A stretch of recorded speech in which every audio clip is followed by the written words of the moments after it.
الصلاة والسلام على لا نبي بعد ولا رسول بعد ولا معصوم بعد أما بعد أعوذ بالله من الشيطان الرجيم بسم الله الرحمن الرحيم سل بني إسرائيل كم آتيناهم من آية بينة ومن يبدل نعمة الله من بعد ما جاءته فإن الله شديد العقاب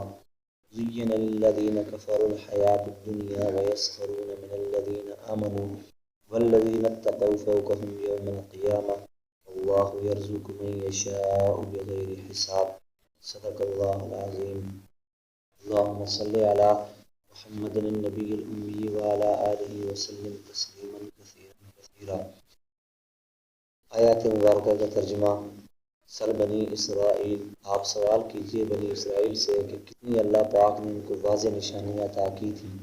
من یبدل نعمت اللہ، جو شخص اللہ کی نعمت کو تبدیل کرے گا بعد اس کے کہ اس کے پر نعمت آ جائے،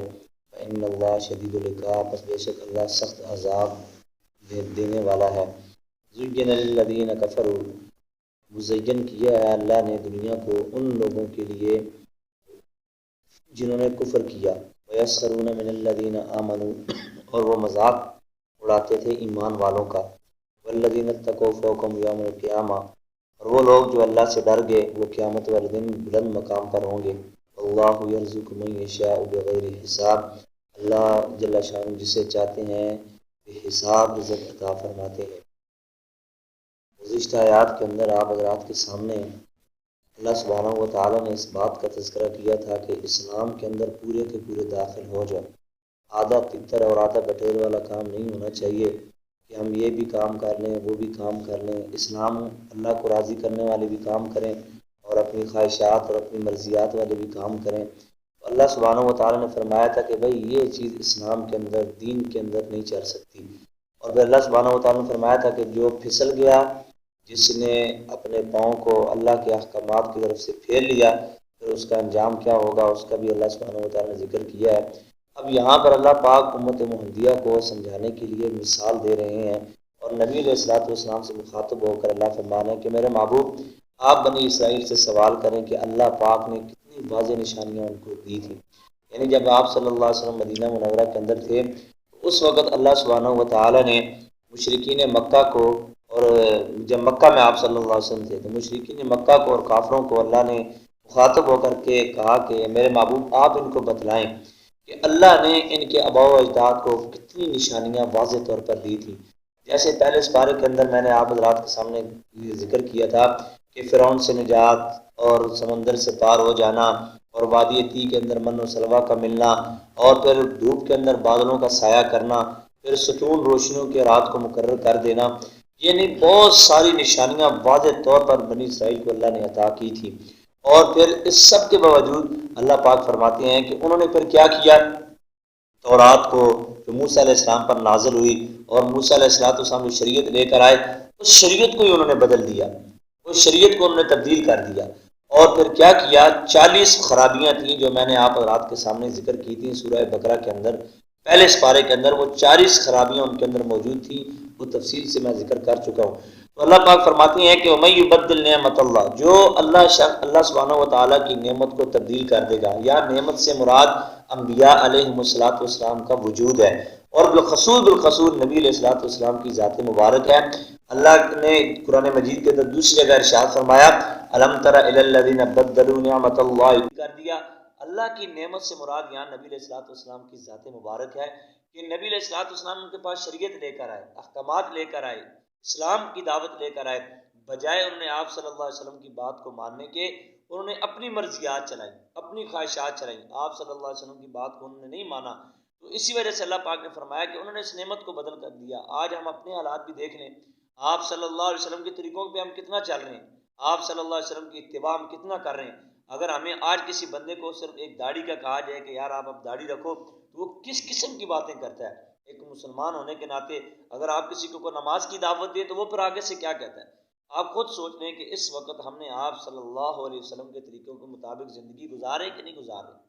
پھر آج تک مجھے نہیں یاد کہ کسی نے کام کرنے سے پہلے مجھ سے پوچھا ہو کہ مفتی صاحب ہم نے یہ کام کرنا ہے ہم کیسے کریں، کئی بندوں کے فون آتے ہیں. میں نے ابھی ساتھی سے بات کر رہا تھا, ایک بندے کا فون آیا کہ میں نے اپنی بیوی کو 3 طلاقیں دے دی ہیں, میں اب کیا کروں,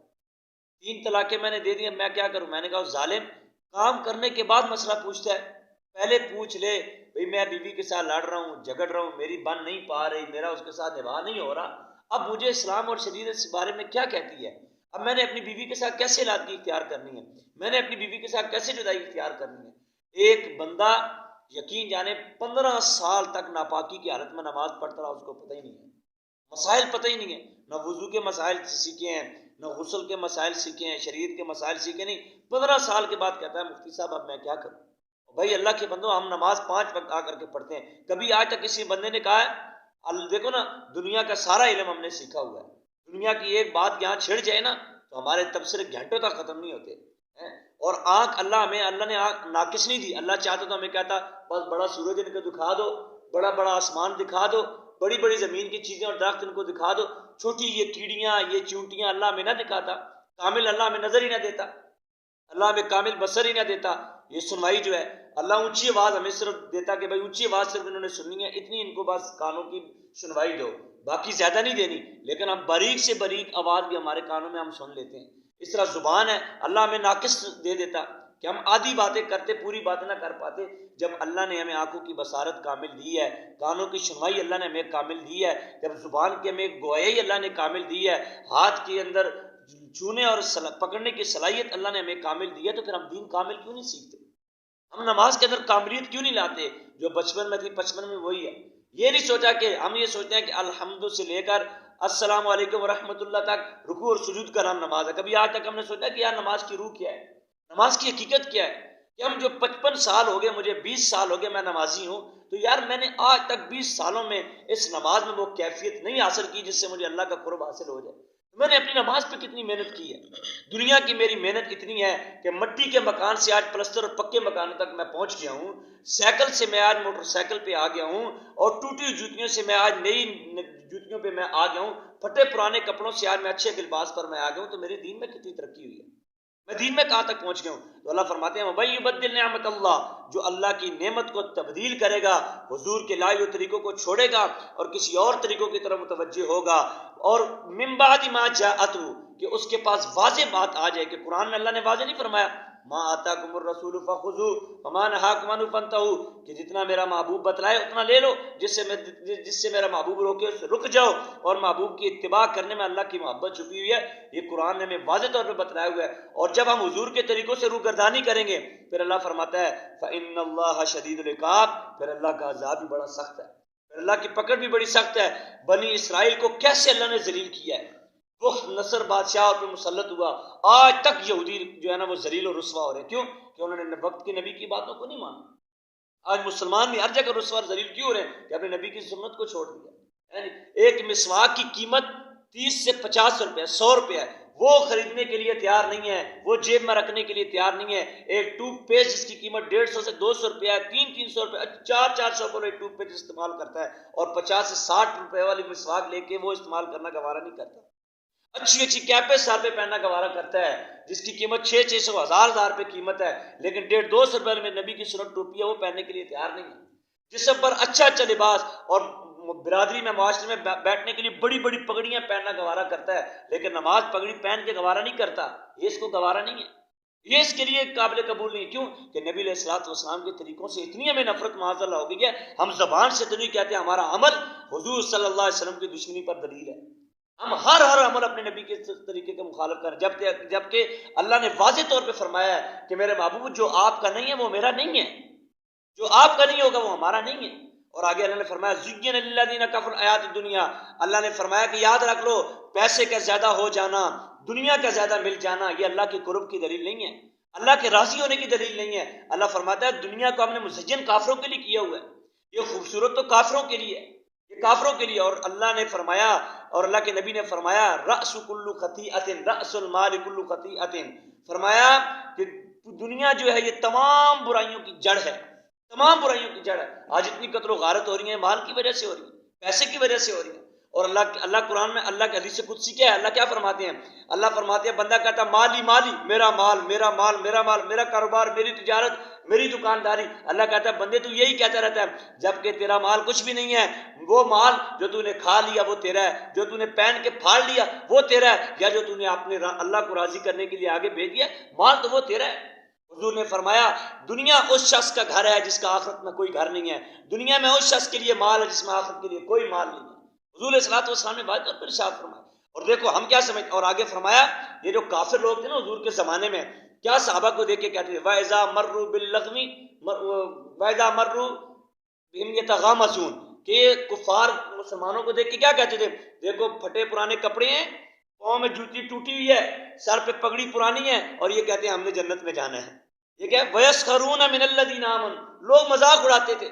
پیسے جیب میں ہے نہیں، کھانے کے لیے کچھ ہے نہیں، اور بڑی بڑی یہ باتیں کرتا ہے کہ میں نے جنت میں جانا ہے، میں نے اللہ کو راضی کرنا ہے۔ تو اللہ نے فرمایا یہ وہ کافر لوگوں کا مذاق اڑاتے تھے، لیکن اللہ نے آگے جواب دیا یاد رکھ لو وَالَّذِينَ اتَّقَوْا فَوْقَهُمْ يَوْمَ الْقِيَامَةِ، یہ تو دنیا کی باتیں ہیں نا،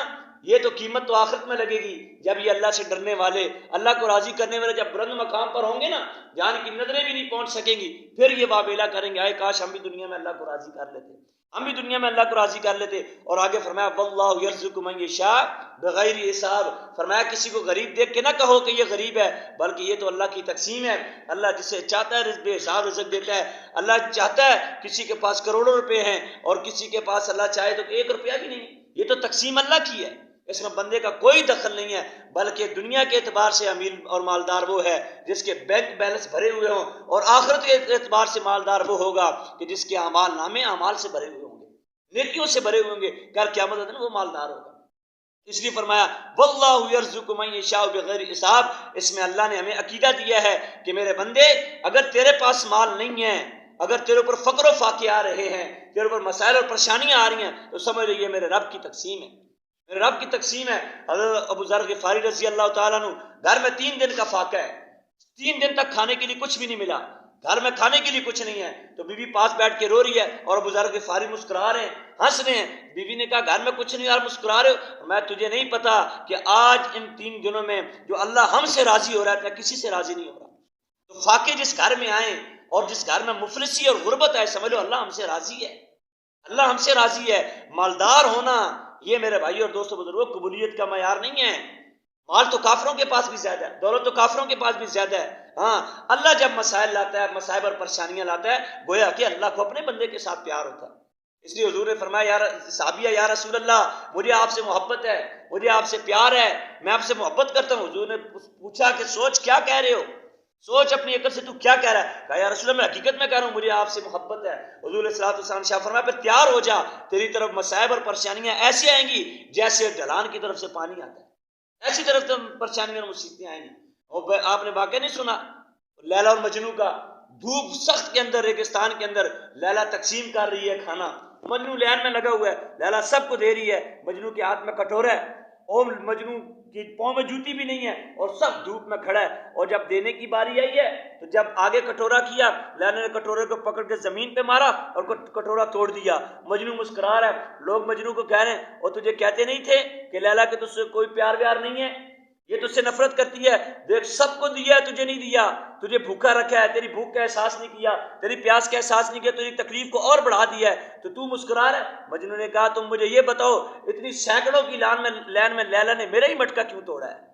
کسی اور کا کیوں نہیں توڑا؟ یہ مٹکا میرا ہی کیوں ٹوٹا ہے؟ کیوں؟ لیلا کو مان ہے میری محبت پہ، لیلا کو میری محبت اور میرے عشق پہ مان ہے کہ میرا مجنو مجھ سے اتنا پیار کرتا ہے، اتنی بڑی آزمائش کی اس کے اوپر ڈالوں گی تو یہ کبھی بھی نہیں اپنی جگہ سے ہلے گا۔ تو مولانا رومی فرماتے ہیں کہ میرے بندے تیرا عشق اپنے مولا کے ساتھ اس لیلا جتنا بھی نہیں ہے کہ مجنو اپنی لیلا سے اتنی محبت کرے کہ مٹکا توڑ کے بھی لیلا کے در کو نہ چھوڑے، اور تیرے اوپر 2-3 مصیبتیں کیا ہیں تو رب کے در کو چھوڑ دیتا ہے۔ تو میرے بھائی اور دوستو بزرگوں یہ اللہ کی تقسیم ہے، اپنے رب کے ساتھ راضی رہنا، اللہ جس حال میں رکھے میرے مولا یہ تیری تقسیم ہے، تو کھلائے تیرا کرم ہے، تو نہ کھلائے میں اس قابل ہی نہیں ہوں کہ تیرا رزق اور نوالا میرے منہ کے اندر جائے۔ واللہ یرزق من یشاء بغیر حساب۔ آج دنیا کے اعتبار سے جو فقر و فاقے کے اندر ہے، کل قیامت والے دن نبی علیہ الصلوۃ والسلام کے جھنڈے کے نیچے جب ہوں گے یہ عزتیں اور رفعتیں، اس کا اندازہ اس دن ہوگا، اس کا اندازہ اس دن ہوگا۔ تو اس لیے میرے بھائیوں اور دوستوں بزرگوں یہ دنیا کی زندگی عارضی زندگی ہے، اس زندگی کے اندر جتنا مال ہے یہ ہمارے پاس عارضی طور پر ہے، آج ہمارے پاس ہے کل کسی اور کے پاس ہوگا، تو یہ مال کو رب نہ بنائیں۔ حضور علیہ الصلوۃ والسلام نے ارشاد فرمایا تعیس عبد الدینار، ہلاکت ہو مال کے بندے کے لیے، مال کے بندے کے لیے ہلاکت ہو کہ بندہ اللہ کا ہے اور یہ مال کا بنا ہوا ہے، پیسہ آئے پیسہ آئے پیسہ آئے، بس پیسے کے لیے کوشش کر رہا ہے۔ جو یقول اہلکت مالا لبدا، اللہ فرماتے ہیں اس شخص کے لیے ہلاکت ہو جو مال کو جمع کرتا ہے۔ دنیا سے بے رغبتی کریں، اللہ نے دنیا میں بھیجا ہے، اللہ نے دنیا میں بھیجنے کے ساتھ ساتھ دیکھو انسان دنیا میں بعد میں آتا ہے، اس کا رزق پہلے آ جاتا ہے دنیا پہ۔ اللہ نے جو رزق لکھا ہے وہ اللہ نے دینا ہے، تو اس لیے دین کو سیکھیں، دین کے یہ اپنے ہاں اہمیت بٹھائیں، آپ صلی اللہ علیہ وسلم کی غلامی کو اپنی زندگی کا حصہ بنا لیں، دنیا کی غلامیوں کا لبادہ اور چادر کو پھینک دیں اتار کر کے، اور حضور صلی اللہ علیہ وسلم کی غلامی کو اپنے چہرے کے اوپر اپنے بدن کے اوپر سجا لیں، اور یہ تمغہ اور یہ اعزاز اپنے ساتھ قبر میں لے کر کے جائیں، اور یہی اعزاز اور تمغہ جنت میں بھی ہمیں ساتھ لے کر کے جائے گا۔ اللہ سے دعا اللہ پاک عمل کرنے کی توفیق نصیب فرمائے۔ درود پاک پڑھ